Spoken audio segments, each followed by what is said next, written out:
as we close down, well, I was playing some music at the beginning. It was the Staple Singers and maybe Staple Singer to be exact. Hey, I want to remind you, if you're watching this on YouTube, do hit that subscribe button, the like button, and share it as well. And let your friends know that Johnny J is live and in person. Let's see what time it is. All right. Yeah, I was going to start at the top of the hour, but I decided to go now. Now, Intervision, I wanted you to know that Intervision is a nonprofit organization. We work with physically challenged musical artists to teach them the business of music. Yes, the business of music. So, and you can go to our website, intervisionrecords.org, or our 24/7, 7 days a week radio station, intervisionfm.com. Catch us every Wednesday night on Channel 56 at 8 p.m. and on KUVO 92.9 on FM dial on Fridays 6 p.m., Sundays at 9 a.m., and on KUHS Denver, the checks in the mail, every Sunday from 1 to 3. Right? So, and if you want more live shots of this, let me know. So the stimulus check, we got ours at midnight last night, and a lot of you got yours like on Saturday, Sunday, Monday. And for those of you who don't have a bank account because of either you wrote bad checks or you don't trust banks, or you just like you're the old school and you just like to receive your check and go to Safeway or King Supers or Walmart or wherever you go, or cash check in place, and you like just cashing it and getting your cash in hand and paying the bills there because they provide that service of paying your public service bills and all that kind of stuff. For those of you who are old school or in a predicament like that, what I understand, you won't be seeing your check for a long time, like maybe a month from now, maybe more than that. All right, but you can circumvent that by getting a debit card, a prepaid card, with the account number, and getting that set up with direct deposit. You can do that if you don't trust banks or whatever. It's part of the banking system anyway. Now I've been hearing on a lot of radio talk shows, free money. And I have to think about that concept of free money. Right? What is free money? Right? Free money, even the lotto is not free money. You pay them $1, $2, $3 to get the Powerball, and you do it. You may not win it the first time. You may not win it the second time. You may not win it the third or fourth or fifth or sixth time. You may never win it. You may die thinking you are going to win the big Powerball. So would that be considered to be free money? All right. And so, and I know the younger people, the millennials, they're all about the free this. Give us free education, college education. Give us free housing. And there's this big pushback because of people who have rented places. They're renting a place and they think,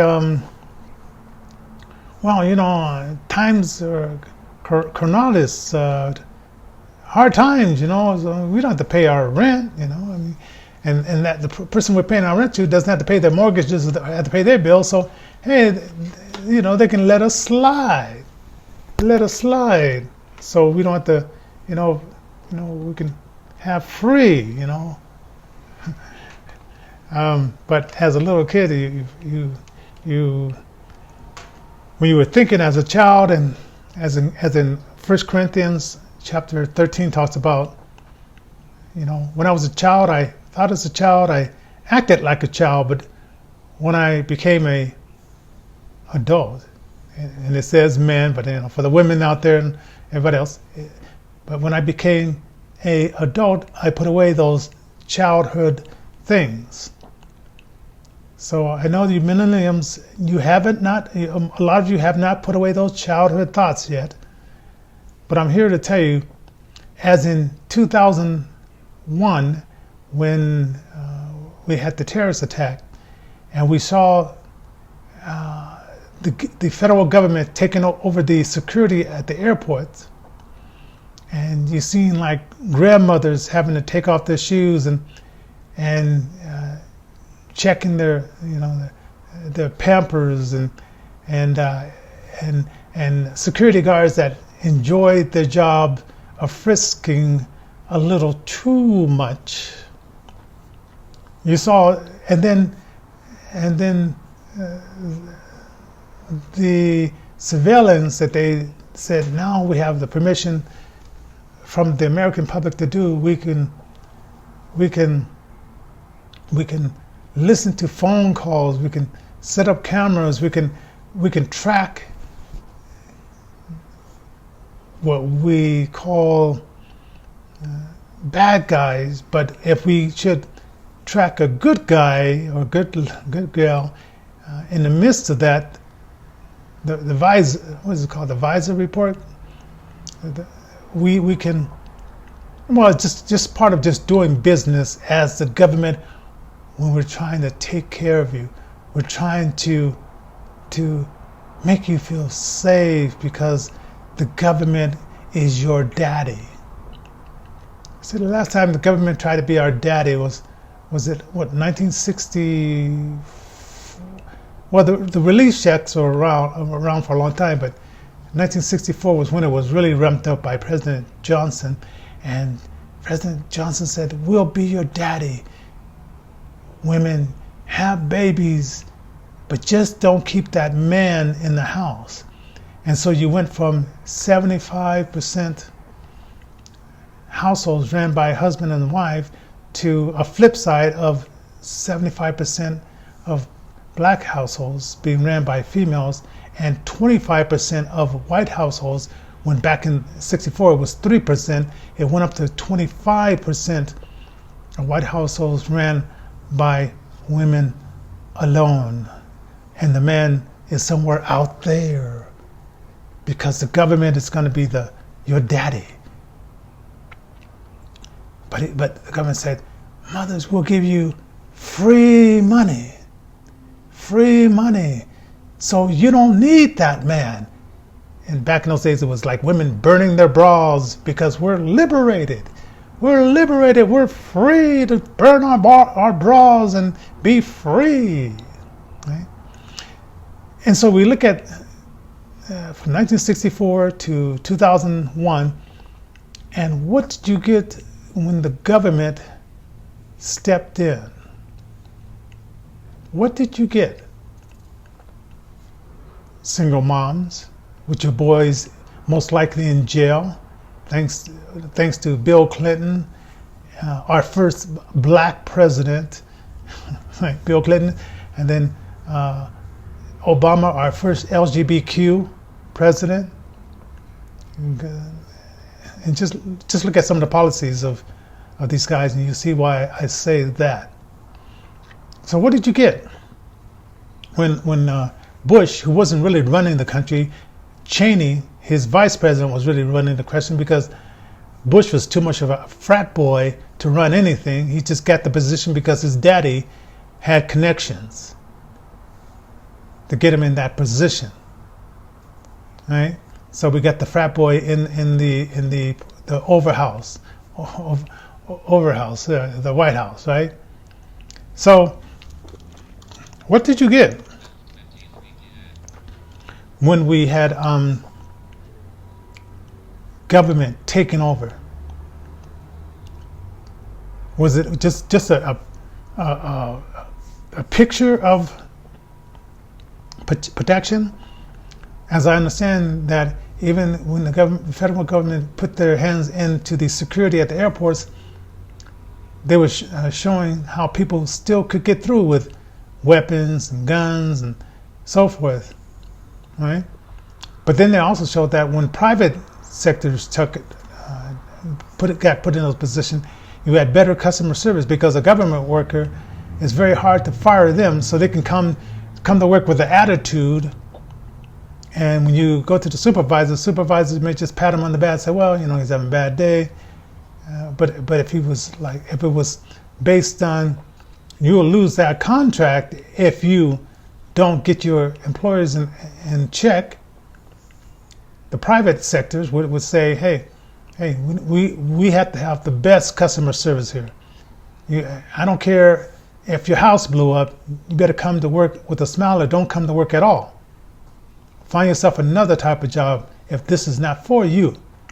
But in government, whether it's for you or not, even if you will go to the post office, you'll see people with attitudes. Not everybody, but you see it.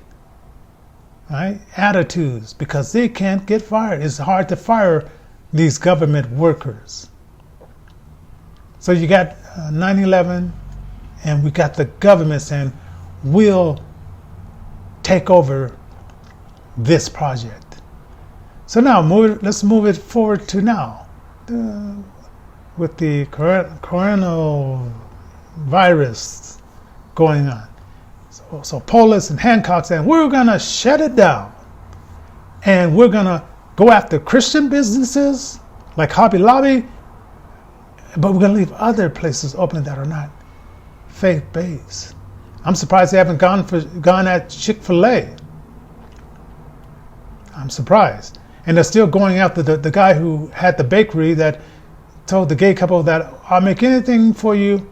My Christian conscience just won't allow me to make a wedding cake. You can have muffins, you can have all this other stuff, but my Christian conscience won't. So for the third time, even after the Supreme Court said that Colorado's ruling was unjust, based on secularism, based on Democrats' hatred of Christianity, Democrats' hatred of free speech, they're still going after this man for his bakery company. Still. Okay, but let's get down to your stimulus check, which I keep hearing, the government's giving us free money. And if it's sitting somewhere, let me know if you're not hearing that. This stimulus check, and I have to truly ask you, okay, with the government, what does the government produce? I mean, other than bureaucrats that get better health care than you and I, rather than bureaucrats that lobbyists come in and put a little rubbing money in their pockets, other than they get a chance to get in front of the camera and lie to you about how bad our president is, or just the propaganda they put out there. What do they do? Oh yeah, they have lawyers that write different laws that restrict businesses, especially small businesses that may not have the money to go there to lobby and say, hey, could you protect our small company? To become a hair cutter, you got to pay license fees of $5,000 just to cut somebody's hair. To walk someone's dog, you got to get a license so you can be a dog walker in some places. Government is always looking for ways to get money from we the people. And when that taxation was put together, they did a flip on us. we would say, well, the rich are getting, getting away with all this stuff, and they should pay their fair share. And the government said, well, hey, maybe this is where we can trick them. So what did they do? They said, oh yeah, okay, we'll do a tax thing, or we'll make sure everybody gets gets taxed and everything. And what happened as soon as they got that passed? Not the rich taxes went up, but your taxes went up. And then they, on top of that, in 1942, on top of that, they said, let's take the money before they see it, because before then, you get your tax bill and you look at it and say, okay, oh, they want 15% of my income? I don't think so. I'll give them 2%, maybe 1%. Write the check, send it in, right? Now, they said, let's get the employers to take the money first, so they don't even see it, right? They can't argue about it. They can't write us a check for whatever they think we should have. We will have what we want to have. And then that's when government started getting bigger and bigger and bigger, because all this money was coming in during wartime, and they could have stopped it. But the one thing about the government, once they do something, it's hard to reverse the things that they have done. Once they found that, hey, this is a source of income and this is great, and we can do this, and people let us do it. It was no big revolt, as there's a lot of protesting in different cities today, because they feel that the democratic government and some of these other governmental rhinos did a too far overreach in their propaganda.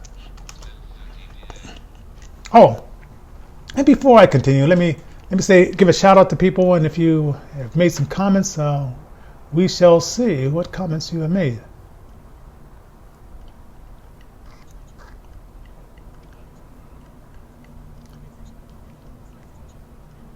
Hey, Anthony Roma, how you doing there? Chris Hines, how you doing? Jason Abbott is watching. Sandy T. Jimin is watching. Chat Massey is watching. Charles C.J. Walker is watching. Are you any relatives to C.J. Walker? Madam C.J. Walker? Maybe not. Okay. Okay. Who knows? Who knows? I never know. So I want to say hello to you guys. Make sure I got everybody. Oh, Michael Velpando. Hey, how you doing? Yeah, I remember a lot of you guys, but some of you I don't know. So, share this and whatever. Okay, so we got the so-called free money, which I like to, for food for thought. It's not free money unless you didn't pay any taxes. If you were here illegally, you don't have a social security number, you stole the social security number, it's free money to people like you. And I think they should have sliced it, but it would have maybe taken too much electronic time to find out, like, if you didn't lose your job because you were one of those essential workers, maybe they could have curtailed it and said, okay, let's make sure that the people who lost jobs got this little bit of funding. If you were I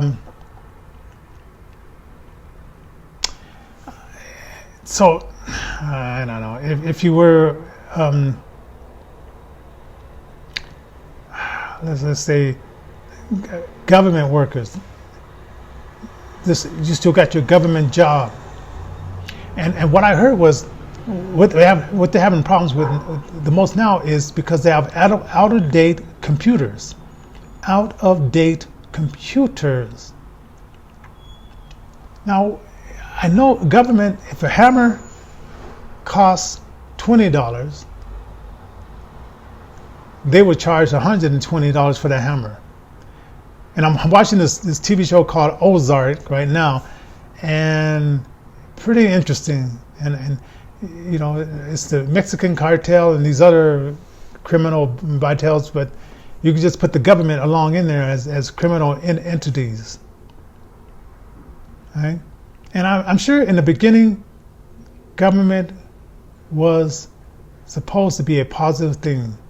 When you were already had a property owner, you already made your money, and you went to the government to serve, not to be like ALC Cortez and go from being a bartender making maybe $28,000 a year to making $150,000 a year, a lifetime pension, retirement plan, health care, going from that and not having a brain in your head about anything but socialism and the new Green Deal, right? So I consider this money not to be free money, because I'm a taxpayer. I mean, they're assuming that most of you are out there a taxpayer, and you see how the government giving $500 million to the WHO. Did they never came to me and asked me if I wanted to pay this outside source that kind of money? Why are we? Okay, if Japan is paying $40 million, why don't we just pay $41 million, right? And we'll still be number one, but we're giving them $500 million. What's up with that? What is up with that? And we don't find out until after they do something bad, after they don't tell us that the Chinese had this breakout of the disease. They say, WHO would say, it's all good, let them in. And then when we put a break on it, oh, you're bad, wait a minute. And then it comes out that the WHO is in the pockets of the Chinese government, not the people, not the people. I'm talking about the government, the dictatorial government, right? So everybody who's getting the checks, it's not free money. It's money that perhaps your children and grandchildren is going to have to pay it back. You heard of pay it forward? Well, our children and grandchildren are going to have to pay it back, because the government is so out of control with their spending. They can't figure out how to rein it in, and make government smaller. No, we got to hire this person, instead of letting the public sector develop jobs. And then we got to crush these smaller business with regulations. You watch me. Once Trump is done with his next 4 years, they'll probably get another they'll put another socialist Democrat in there, and then they will slap back on the regulations to slow down small business, to try to put them out of business. As Polis and Hancock here, Polis owns a oil company in Canada, but he put up regulations to get rid of the oil companies in Colorado, and a lot of those families that were buying houses had to pull up and go where the oil company went. But you didn't see Polis say, oh, I'm going to give up my source of wealth. I'm going to give up the oil companies I have in Canada and so forth like that. You see him attacking oil companies that's here. But if somebody had did that to him, he would be all up in arms about it. So every time I hear his voice, I have to turn the TV, turn the radio off, because he's such a hypocrite. It's one of those saying, do what I say, not as I do. And Hancock, I think he's just a puppet of any governor that's there, right? And he quickly learned that prohibition wasn't going to work here in Colorado when he said, we're going to close down the liquor stores and the pot shops. And in 2 hours, there was such a big line. Nobody was paying attention to 6 feet apart, because they said, we're going to get our marijuana, we're going to get our liquor. And then after he heard that big commotion, He said, okay, well, maybe they're essential. Maybe they are essential, right? His feet was too close to the fire, and he had to pull his feet out. Well, what do you guys think? Leave your comments down there below. Once again, this is Johnny J. I'm the only blind TV producer, as I do a show on Channel 56 every Wednesday nights, Denver Comcast, at 8 o'clock to 8:30. So as far as I know, if there's other blind producers out there, let me know. But as far as I know, I'm the only one doing the deal. And if you want to support our nonprofit, you can go to paypal.me/InnerVisionDenver. That's paypal.me/InnerVisionDenver. And we'd love to hear your comments.